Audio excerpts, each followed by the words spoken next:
पान का पत्ता, जिसे संस्कृत में तांबूल भी कहते हैं, केवल एक पारंपरिक मुखवास नहीं है। यह पोषक तत्वों का एक अद्भुत स्रोत है। इसमें पानी की मात्रा अधिक होती है, जिससे यह शरीर को हाइड्रेट रखने में मदद करता है। इसके अलावा इसमें कैलोरी बहुत कम होती है। पान के पत्ते में विटामिन सी, थायमिन यानी विटामिन B1, नियासिन यानी विटामिन B3 और राइबोफ्लेविन यानी विटामिन B2 जैसे महत्वपूर्ण विटामिन पाए जाते हैं। यह कैरोटीन का भी एक अच्छा स्रोत है, जो शरीर में जाकर विटामिन A में बदल जाता है। ये सभी विटामिन हमारे शरीर को सुचारू रूप से चलाने के लिए आवश्यक होते हैं और हमारी रोग प्रतिरोधक क्षमता को भी मजबूत करते हैं। खनिजों की बात करें तो पान का पत्ता कैल्शियम का एक बेहतरीन स्रोत है। कैल्शियम हमारी हड्डियों और दांतों को मजबूत बनाने के लिए बहुत ज़रूरी है।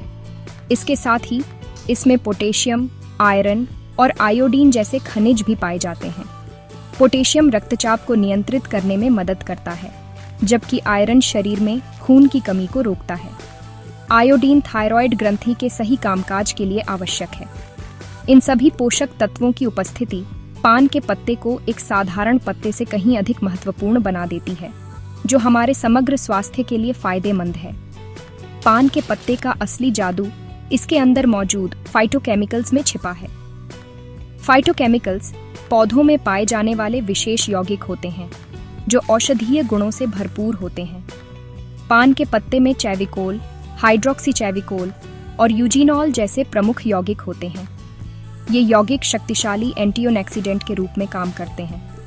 एंटीऑक्सीडेंट हमारे शरीर को फ्री रेडिकल्स से होने वाले नुकसान से बचाते हैं, जो कोशिकाओं को क्षति पहुंचाकर उम्र बढ़ने की प्रक्रिया और कई बीमारियों का कारण बनते हैं।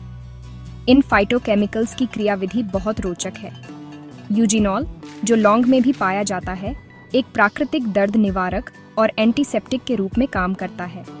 यह दर्द पैदा करने वाले संकेतों को रोकता है और बैक्टीरिया के विकास को भी बाधित करता है। इसी तरह चैविकोल और हाइड्रोक्सीचैविकोल में एंटी इन्फ्लेमेटरी और एंटी माइक्रोबियल गुण होते हैं। ये यौगिक शरीर में सूजन को कम करते हैं और हानिकारक सूक्ष्म जीवों से लड़ते हैं। पॉलीफेनोल्स नामक एक अन्य समूह भी इसमें मौजूद होता है, जो हृदय स्वास्थ्य और मधुमेह को नियंत्रित करने में सहायक माना जाता है। आयुर्वेद में पान के पत्ते का सेवन एक महत्वपूर्ण क्रिया माना गया है, जिसे तांबूल सेवन कहते हैं। इसे केवल स्वाद के लिए नहीं, बल्कि शरीर के 3 प्रमुख दोषों वात, पित्त और कफ को संतुलित करने के लिए उपयोग किया जाता है। आयुर्वेद के अनुसार हमारा स्वास्थ्य इन तीनों दोषों के संतुलन पर निर्भर करता है। पान के पत्ते का स्वभाव गर्म और तीखा होता है। इसका यह गुण विशेष रूप से वात और कफ दोष को शांत करने में मदद करता है। वात दोष शरीर में गति और वायु से जुड़ा है, जबकि कफ दोष तरलता और भारीपन से संबंधित है। पान का पत्ता कफ दोष को कम करने में बहुत प्रभावी है। कफ की अधिकता से शरीर में भारीपन, सुस्ती और बलगम जैसी समस्याएं होती हैं। पान के पत्ते की तीक्ष्ण और गर्म प्रकृति शरीर में जमे हुए कफ को पिघलाकर बाहर निकालने में मदद करती है। यही कारण है कि भोजन के बाद पान का सेवन करने से गले में खराश और छाती में जकड़न से राहत मिलती है। यह लार ग्रंथियों को उत्तेजित करता है, जिससे पाचन क्रिया सुगम होती है और भोजन के बाद होने वाली भारीपन की समस्या कम हो जाती है। यह शरीर में हल्कापन लाता है और ऊर्जा के प्रवाह को बेहतर बनाता है। दूसरी ओर पान का पत्ता वात दोष को भी नियंत्रित करता है। वात दोष की अधिकता से शरीर में सूखापन, दर्द और बेचैनी जैसी समस्याएं हो सकती हैं। पान के पत्ते का स्निग्ध और गर्म गुण वात की शुष्कता को कम करता है और तंत्रिका तंत्र को शांत करता है। भोजन के बाद इसका सेवन करने से पेट में गैस और अपच जैसी वात संबंधी समस्याओं से राहत मिलती है। यह पाचन अग्नि यानी जठराग्नि को भी बढ़ाता है, जो आयुर्वेद में अच्छे स्वास्थ्य का मूल आधार मानी जाती है।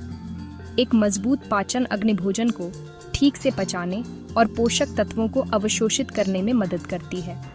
हालांकि पित्त दोष वाले लोगों को पान का सेवन सावधानी से करना चाहिए। पित्त दोष अग्नि और गर्मी से जुड़ा है। चूंकि पान के पत्ते की प्रकृति भी गर्म होती है, इसलिए इसका अत्यधिक सेवन पित्त को बढ़ा सकता है।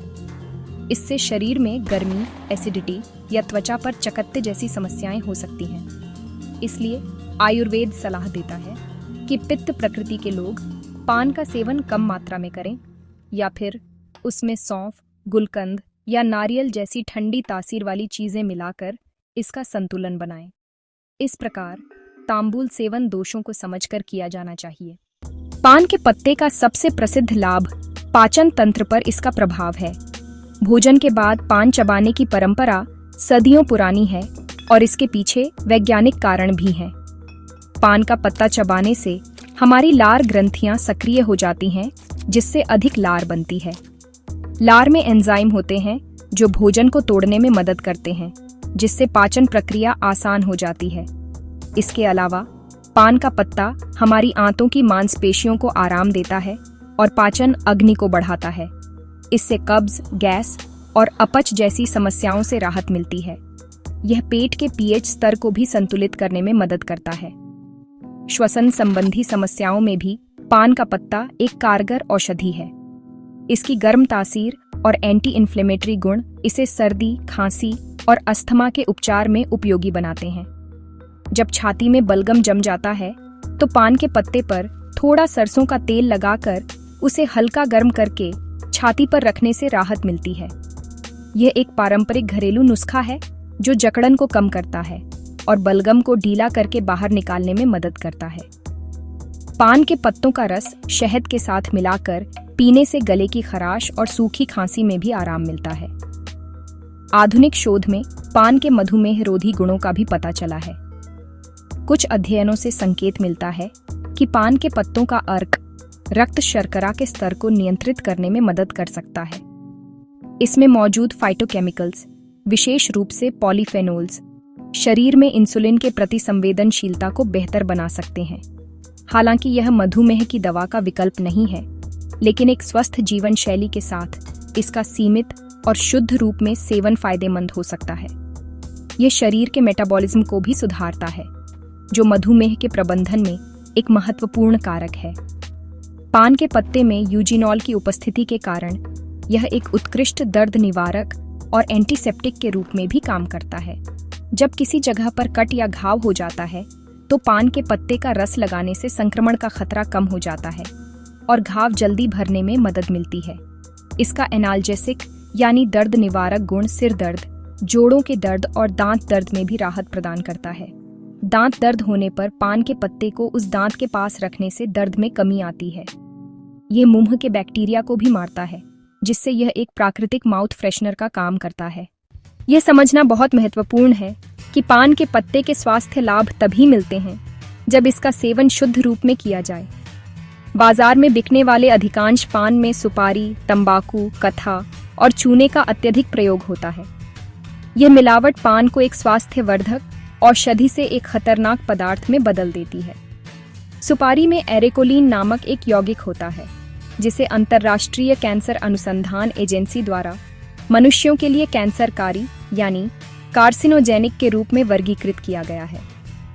सुपारी चबाने से मुंह के कैंसर, जिसे ओरल सबम्यूकस फाइब्रोसिस कहते हैं, का खतरा बहुत बढ़ जाता है, जिसमें मुंह का खुलना धीरे धीरे बंद हो जाता है। जब पान में तंबाकू मिलाया जाता है तो यह और भी घातक हो जाता है। तंबाकू दुनिया भर में मुंह, गले, फेफड़े और पेट के कैंसर का एक प्रमुख कारण है। पान में तंबाकू और सुपारी का मिश्रण एक जानलेवा संयोजन है।